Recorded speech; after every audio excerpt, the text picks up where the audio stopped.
Salut à tous, bienvenue sur Paddock 70, moi c'est Quentin et voici Adrien et vous allez suivre nos aventures dans la restauration d'une Austin Mini de 1977. Le projet Paddock 70 il est né où un jour j'ai parlé à Adrien que je voulais acheter une Austin Mini pour la préparer et pour faire un peu de course. Et il m'a dit bah écoute moi aussi. Et à partir de ce moment-là c'est parti en live. Ça fait au moins 6 mois qu'on parle de cette fameuse Austin Mini. On s'envoie des annonces Le Bon Coin je pense 25 fois par jour. On regarde toutes les pièces qu'on peut trouver, on s'était déjà fait un tableau Excel, etc. Et moi, malheureusement, en allant chez un ami, je suis tombé sur une Austin Mini devant chez quelqu'un. Je suis allé toquer, il n'y avait personne. Et puis, on y est retourné 2 jours après avec Quentin. On a mis un mot sur la porte. Il nous a rappelé le dimanche. Et moi, je suis quand même allé la revoir par sécurité le mardi soir. Donc il était encore pas là, donc je passe en dessous de la voiture, j'ai ouvert le capot, enfin j'ai fait un peu toutes mes vérifications. J'ai vu qu'elle était dans un bon état sans être dans un bon état, mais je me suis dit franchement 500 €, on n'a rien à perdre. Au pire ça nous fera de la pièce pour une autre Mini. Du coup le samedi soir je rappelle le monsieur chez qui est la Mini pour lui dire moi demain 10 h je viens avec un plateau, c'est bon pour vous. Il me dit ok c'est bon. Le monsieur chez qui on l'a acheté me dit moi j'ai encore des pièces dans ma grange, est-ce que tu veux venir les voir? Je me suis dit bon, maintenant que je suis sur place, je vais voir un peu ce qu'il a.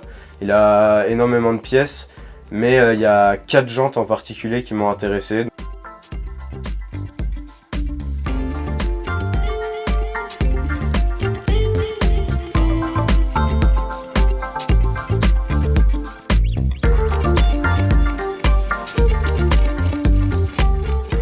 Une fois la Mini arrivée dans la grange d'Adrien, évidemment, premier réflexe, m'appeler en FaceTime.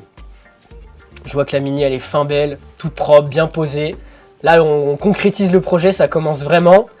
Évidemment qu'il n'a pas pu s'empêcher de trouver un moyen d'essayer de la démarrer. Donc, ni une ni deux, on a appelé tous les mecs du coin pour essayer de trouver une batterie compatible avec l'auto.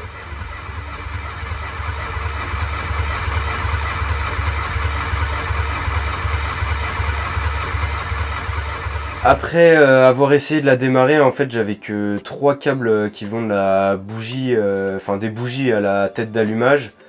J'ai réussi à en trouver dans un magasin à côté de chez moi, donc je les ai remplacés, j'ai regardé l'ordre d'allumage sur YouTube, très important parce que c'est ça qui m'a mis en gros défaut au final. Une fois la batterie, j'ai dû faire un montage pas dans le respect. Clairement j'ai pris des câbles, j'ai mis direct sur le châssis, enfin bref.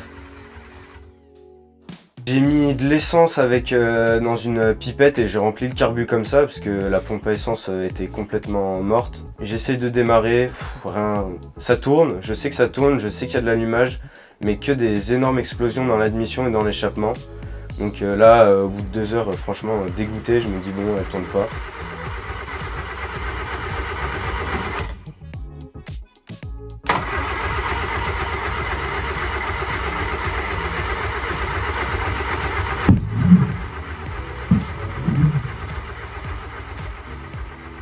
J'appelle mon ami qui fait du rallye et lui, 30 secondes et c'était démarré. En fait, le sens d'allumage de notre Mini et de tous les tutos est pas dans le bon sens. C'est sûrement...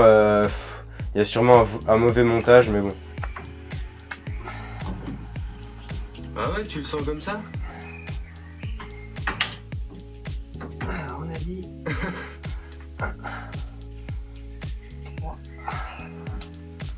4. Toi, tu le sens mauvais, toi. Que le sens, il est mauvais. Non, je sens rien du tout.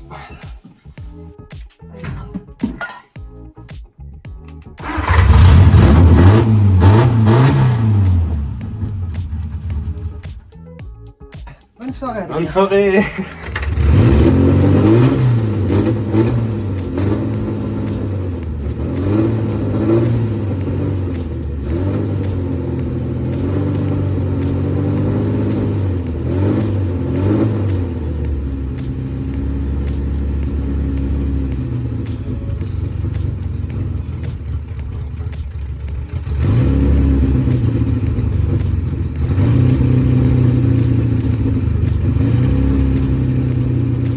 Au final, elle a démarré, il n'y avait pas de bruit bizarre et juste vraiment là tellement heureux parce que la personne chez qui on l'a acheté nous avait dit que le moteur était clairement bloqué, que ça faisait 20 ans qu'il n'avait pas tourné Et juste l'entendre démarrer, franchement, super heureux. Évidemment, quand je suis arrivé ici, j'ai dit à Adrien, s'il te plaît, viens refais un redémarrage juste pour que je puisse entendre. Il m'a dit, ouais, non, ça fait déjà 3 fois que je la démarre, on va casser le bloc et tout. Tu veux dire combien? Je sais pas. Un truc comme ça. Hein. Oui. Ah ouais, c'est ça. Ah ouais, Ah ouais. ah ouais. Faut voir.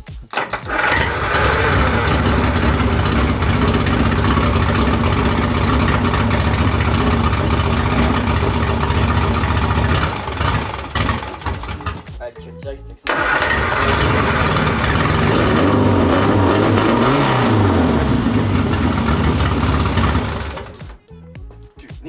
Bon. Colossal le bruit que ça fait. Bon, il a craqué, elle a démarré. C'était génial, elle fait un bruit mais d'enfer. Évidemment qu'il n'y a pas de ligne d'échappement, elle sort direct du collecteur. Plus le bloc est un peu prépa.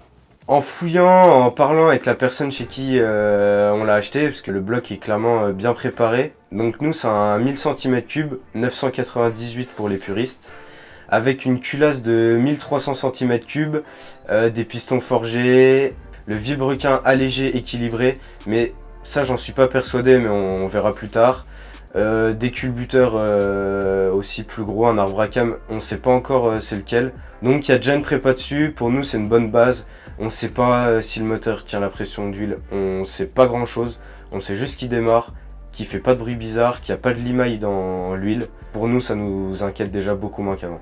Et puis surtout cette prépa avec le bloc déjà renforcé, etc. Ça a aidé à ce que 20 ans après, elle redémarre sans avoir jamais tourné. Nous on pense qu'ils avaient essayé de redémarrer la voiture, donc les gens chez qui on l'a acheté, parce que la personne l'avait donné à son fils, etc. Une petite histoire dans la famille. Vu la couleur de l'huile, pour moi elle a pas 20 ans, c'est impossible. Ou si elle a 20 ans, c'est que franchement il n'y a jamais eu d'humidité dans le moteur. Pour la suite du projet, on s'est déjà concerté sur ce qu'on voulait faire, donc c'est mise à nu, peinture, réfection des trains, réfection moteur, tout remonter et se faire kiffer. Exactement. L'idée c'est de faire une voiture dans un délire mi-racing, mi-plaisir. Après quand on dit ça aux mecs autour de nous, ils nous disent t'as forcément un truc moins bien pour de la course et forcément un truc moins bien pour de la balade. On sait pertinemment que ce sera plus adapté pour l'envoyer, plus que pour faire de la balade. L'idée c'est d'avoir à l'intérieur des jolis compteurs, un joli tableau de bord, mettre un arceau, des baquets, continuer la prépa moteur et la fiabiliser. C'est ça qui est assez important. On y pensait aussi à l'avant, c'est des freins tambours, mettre des freins à disque, changer les kits de suspension, mettre des trucs plus adaptés. Donc voilà, préparer la voiture, avoir une jolie base pour pouvoir faire de la course, faire du rallye, faire des événements, pouvoir la matraquer. Et en même temps, aller chercher le pain à 6h place Vauban. Ouais, en fait on veut vraiment se faire un délire, réussir à l'homologuer, donc avoir tout ce qu'on a, klaxon, phare, etc., clignotant, et pouvoir avoir notre petit... on va dire track day en même temps, mais très simple, très efficace et vraiment ce qu'on rêve de faire, quoi. Dans la prochaine vidéo, on va s'attaquer à la dépose du moteur et le début du démontage de la voiture. Ça va nous permettre de faire déjà un premier bilan de l'état de la mécanique, l'état des pièces, l'état de l'intérieur de la voiture.